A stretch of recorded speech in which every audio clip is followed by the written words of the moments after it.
Hello everybody, it's Lisa Brown, Brown Goes Crafting. We're taking a cute little quad pair, or excuse me, it's a quad of some really pretty dancers and the Eiffel Tower. We're going to go ahead and take this one down here on the bottom. I thought it's really cute.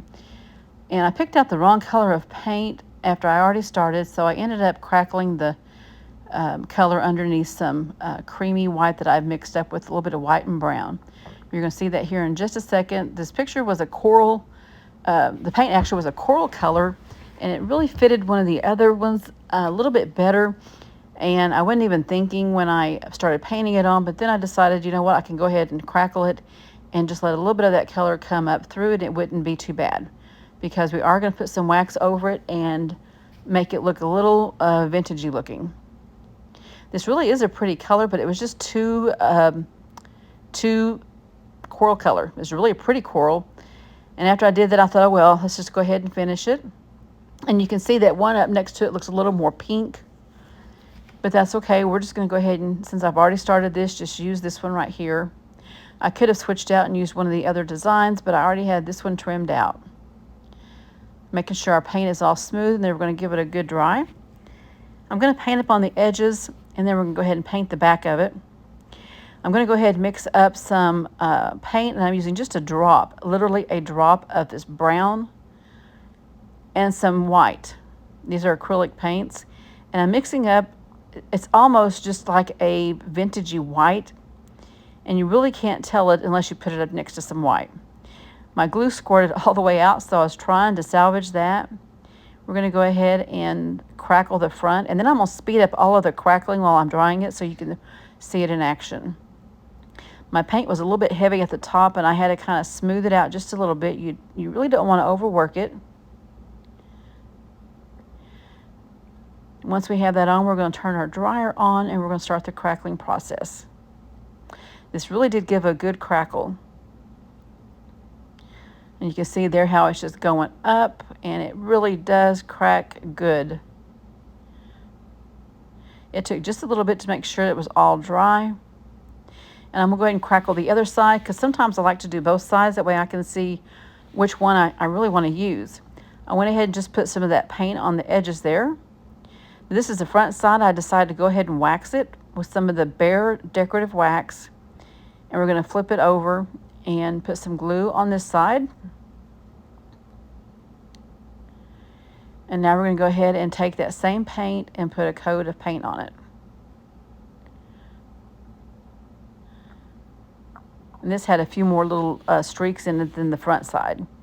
But you're going to see how this side cracks. It actually cracked pretty good too. School glue is probably one of the best things that you can use if you want to crackle with some acrylic paint. Chalk paint I love to use as well, but I didn't have any white chalk paint.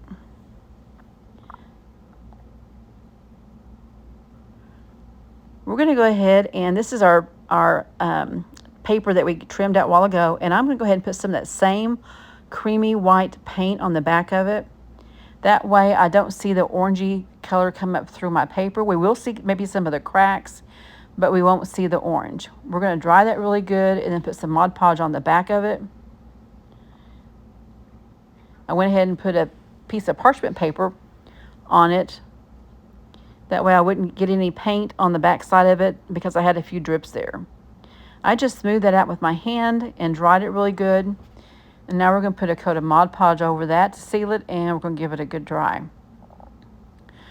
We're going to come back in with our Behr wax and go all the way around it a little bit heavier because I want to make sure I get the edges of that paper because it does have like a little white edge just from the way you tear it. We're going to put some wax on the sides of our little Dollar Tree board.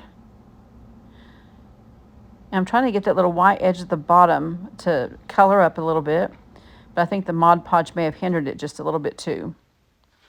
I'm going to go ahead and take my dark Tim Holtz Oxide and just go around my edges, and you can see a little bit of difference there as you go around.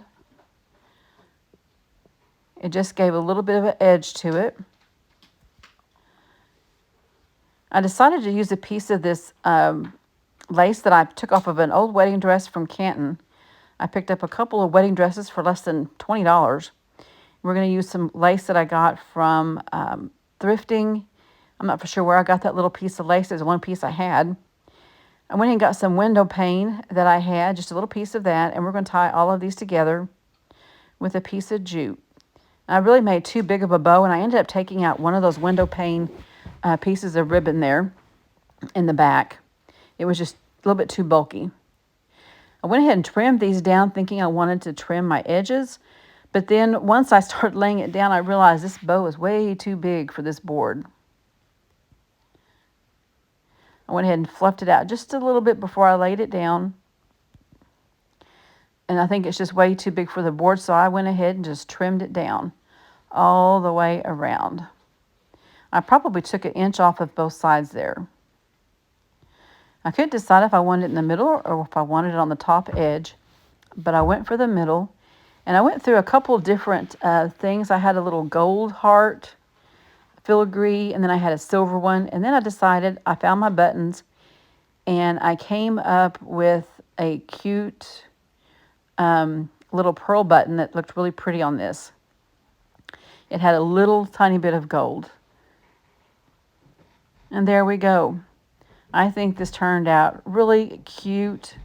I hope you guys all enjoyed this short little video this morning, and have a great day, everybody. I'll see you guys later tonight.